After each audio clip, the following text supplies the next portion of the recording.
মজনু, ভালো আছো? জি, আমি ভালো আছি। এমনটা কেন করলাম মজনু? দরকার ছিল? আমি তো বুঝি নাই। আমি অনুরোধ করছি দেখে তুমি তোমার কাঁধে খুনের দায়ভার নিয়ে নিবা।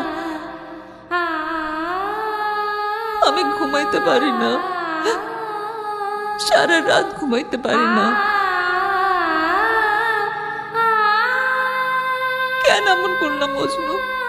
অনেক দূর থেকে আপনার স্কুটির শব্দ বাতাস হয়ে আমার কানে এসে পড়ত। তারপর আপনি আয়সা যখন একটু দূরে স্কুটি থামাইয়া আমার দিকে হাইটে আসতেন,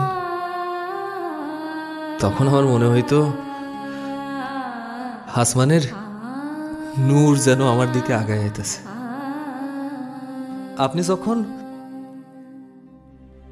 আমার কাছে এসে জিজ্ঞেস করতেন, মজনু কেমন আছো, তখন আমার মনের মধ্যে হাজার হাজার বছরের আনন্দ হাইসা খেলা বেড়াইত। সেদিন যখন আপনি আমার মাথায় হাত বুলাইয়ে দিয়ে আমারে কইলেন এখনো ব্যথা করে, তখন আমি মনে মনে কই, থাক না এই ব্যথা। এই ব্যথা যদি ৬০-৭০ হাজার বছর পর্যন্ত থাকে, আপনি আমার মাথার তাজ, আমার আসমানের চাঁদ। সেই আপনি যখন আমার কাছে আসা আপনার চোখের পানি ফেলেন, আপনার সুখের জন্য, আপনার মুখের হাসির জন্য, আপনার ভালোবাসার জন্য, আমি মজনু একটা কেন, কোটি কোটি খুনের দায়ভার আমার মাথায় নিতে আমি রাজি আছি। আর শামসুল, ও তো আমার বন্ধু, আমার ভাই। ও আমার মনটা নিশ্চয়ই বুঝবো, নিশ্চয়ই বুঝবো।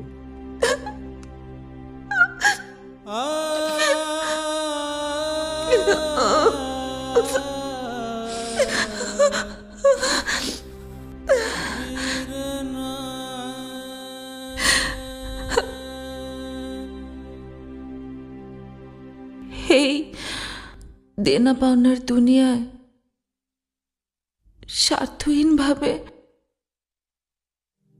এমনও ভালোবাসতে পারে আমার জানা ছিল না। এক প্রেমিক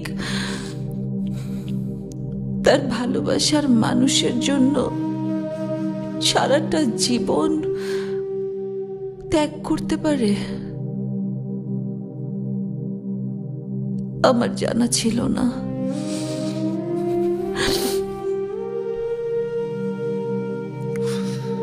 ভালোবাসা তো আল্লাহর নিয়ামত, কিন্তু এত বড় নিয়ামত আমার জানা ছিল না মজনু।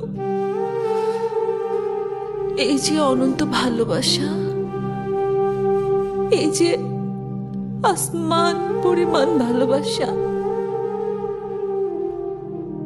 যার কাঙাল আমি সারাটা জীবন ছিলাম, এখানে ওখানে ভালোবাসা খুঁজে গেছি। 1000 বছরেও এই ভালোবাসার এক কন্যা পূরণ করার যোগ্যতা আমার হবে না। এটা শুধু তোমার পক্ষেই সম্ভব। কিন্তু তুমি কিন্তু আমার ক্ষতি করলা, অনেক বড় ক্ষতি করলা। আজকে থেকে পৃথিবীর সমস্ত ভালোবাসা আমার কাছে ফিকে মনে হবে মজনু, সব তুচ্ছ মনে হবে। কারণ আমি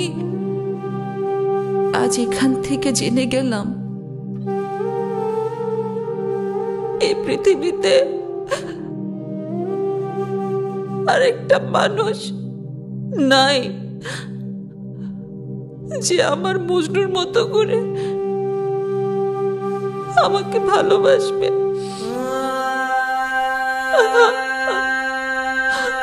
আমাকে সম্মান করবে।